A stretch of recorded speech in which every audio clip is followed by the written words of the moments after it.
Santorini is one of the most famous islands in the world. You've seen it everywhere: white houses, blue domes, infinity pools, perfect sunsets. But here's the real question: is Santorini actually worth visiting, or is it just an overcrowded, overpriced Instagram destination? The truth is, it can be both. And it all depends on how you experience it. Most people come here without really planning properly. They stay in the wrong area, they move around inefficiently, they follow only the most crowded spots, and they leave thinking it was nice, but not that special. But Santorini, if done right, is something completely different. So in this video, we're going to cover everything, not just what to see, but how to do it right, what to avoid, where to stay, how to move, how to save money, and how many days you actually need. So by the end of this video, you won't need to watch anything else. Let's start from the beginning. How to get to Santorini. Most people arrive by plane. Santorini has a small international airport, and during the summer there are direct flights from many European cities. So if you're coming from Europe or even the UK,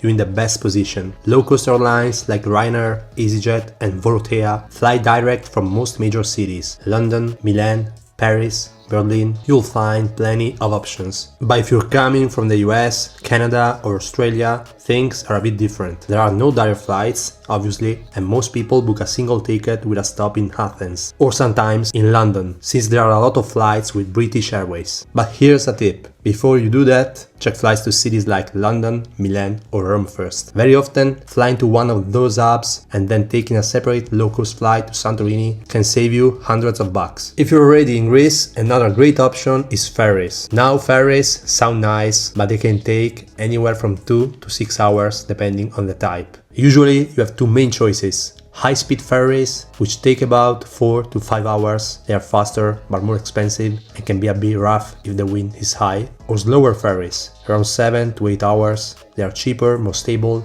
and honestly a nicer experience if you're not in a rush. But unless you're island hopping or really want that experience, flying is usually the best option. Once you land, that's where your real trip begins. Let's talk about getting around, because this is one of the biggest mistakes people make. Santorini looks small, but it's not easy to move around. The island is full of narrow roads, curves, and constant ups and downs. Renting a car sounds like the obvious choice, and yes, it's comfortable, but parking is a real nightmare. In places like Ia or Fira, you can easily spend 30 minutes just looking for a spot. So unless your hotel provides private parking, it can get very frustrating. This is why scooters are honestly one of the best options. They're flexible, easy to park, and perfect for this island. But here's a very important point: if you're coming from the US, UK or Australia, check your license. To rent a 125cc scooter in Greece, you often need a specific motorcycle license, not just a standard car license. And in many cases, you will also need an international driving permit. So don't skip this, or the rental agency might turn you away. I've left a link in the description where you can get one online if you need it. Quads are another option.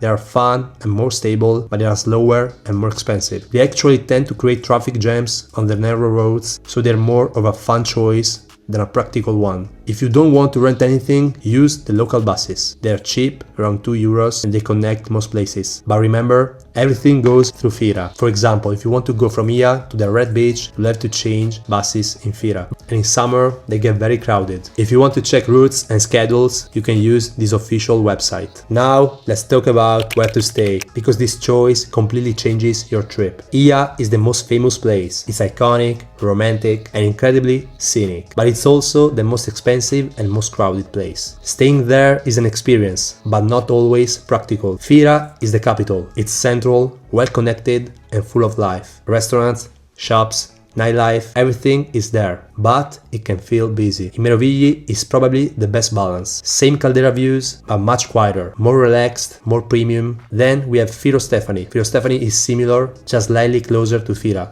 Then there's Pyrgos, a hidden gem, less touristy, more authentic, and with amazing panoramic views. And if you want to save money, Perissa and Kamari are great options. More affordable, near the beach, with a completely different vibe. Now let's talk about food, because here you really have two completely different experiences. If you want to spend very little, you absolutely can. There are gyros places everywhere. You can grab something quick, good and cheap for just a few euros. Perfect for lunch or when you're on the go. But at the same time, Santorini also has a lot of high quality restaurants, sometimes even in caldera areas with amazing views. So you can go from budget to luxury very easily. And here's a tip: avoid the main tourist streets. Walk just a little bit away, even 2-3 minutes, and you'll often find better food at better prices. You'll find local tavernas where the food is better and prices are half of what you'd pay for a view. And even outside the touristy zones, you can have great restaurants with fresh fish at a much lower price. For example, we had the best dinner at this restaurant near the airport. So yeah, you can spend a fortune in Santorini, but you don't have to. For a quick, delicious meal, gyros is your best friend. You can eat for 5 or 6 euros and be totally full. Now let's get into what you should actually see. Starting with Ia. Yes, it's famous, but timing is everything. If you go in the middle of the day, it's packed. So the best time is early morning. That's when you can actually enjoy it. Walk around, explore the streets, and don't just follow the main path. Then go down to a moody bay. It's a bit of a walk, but definitely worth it. Great seafood,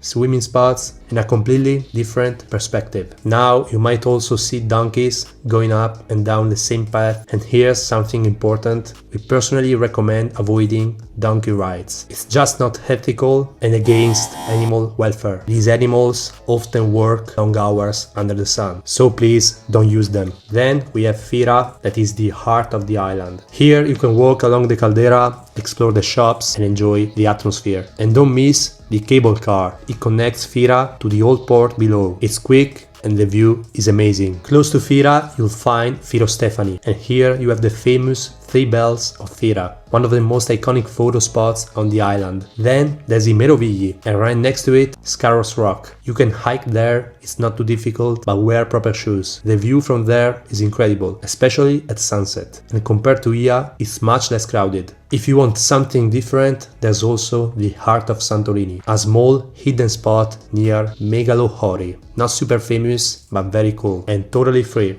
Now let's move south. Akrotiri is one of the most interesting places on the island, an ancient city preserved under volcanic ash, often compared to Pompeii. It's covered, so it's perfect even during the hottest hours. Right next to it, you'll find Red Beach. Very unique visually, not ideal for swimming, but definitely worth seeing. If you want to discover more, check out this video. For proper beach time, head to Perissa or Camari. And here's a useful tip: in many places, you don't actually pay for the sunbeds. You just need to order food or drinks, and this is only common in Greece, not so much in other countries. If you want something more unique, go to Vlihada beach. It looks like another planet. White rock formations shaped by wind and sea. If you're already at the Red Beach, you cannot miss its quieter sister, the White Beach. Most people just look at it from a distance, but it's actually one of the most surreal spots on the island. The name comes from the massive white cliffs that surround the shore, creating a crazy contrast with the deep blue water. But here is the catch, and this is why most tourists skip it. You cannot get there by car or scooter. There is no road, so you have two real options: the sea taxi, a small boat for about 10 to 15 euros round trip, and they run every 30 minutes, or for example the catamaran tour.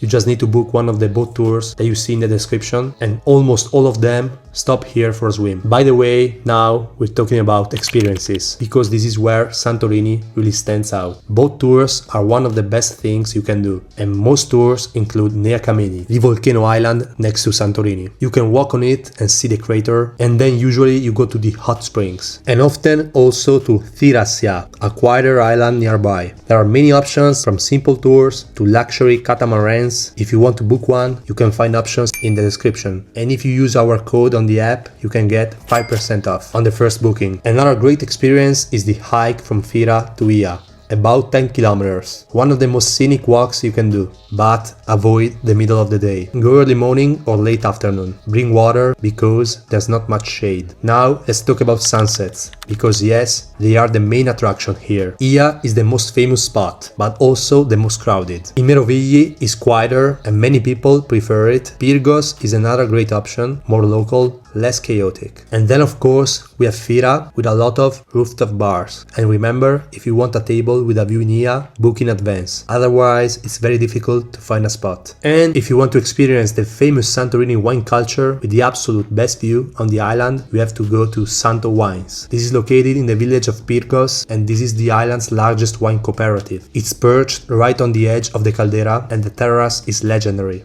And you definitely should try Assyrtiko. It's like the flagship white wine of Santorini, and Santo, the most famous naturally sweet dessert wine you can try. Now, one last important thing: how many days should you stay? If you're here for just 1 or 2 days, it only really makes sense if you're passing through like on a cruise. The minimum to actually enjoy the island is 3 to 4 days, but if you can, 5 to 7 days is perfect. You'll have time to explore properly, relax and do excursions without rushing. Santorini is not a cheap island, it's not the quietest, and it's definitely very touristy, but at the same time it offers something unique, and if you experience it the right way, it's absolutely worth it. If this video helped you plan your trip, check the links in the description for rentals, activities and discounts. And don't forget to subscribe if you want more travel guides like this. See you in the next one.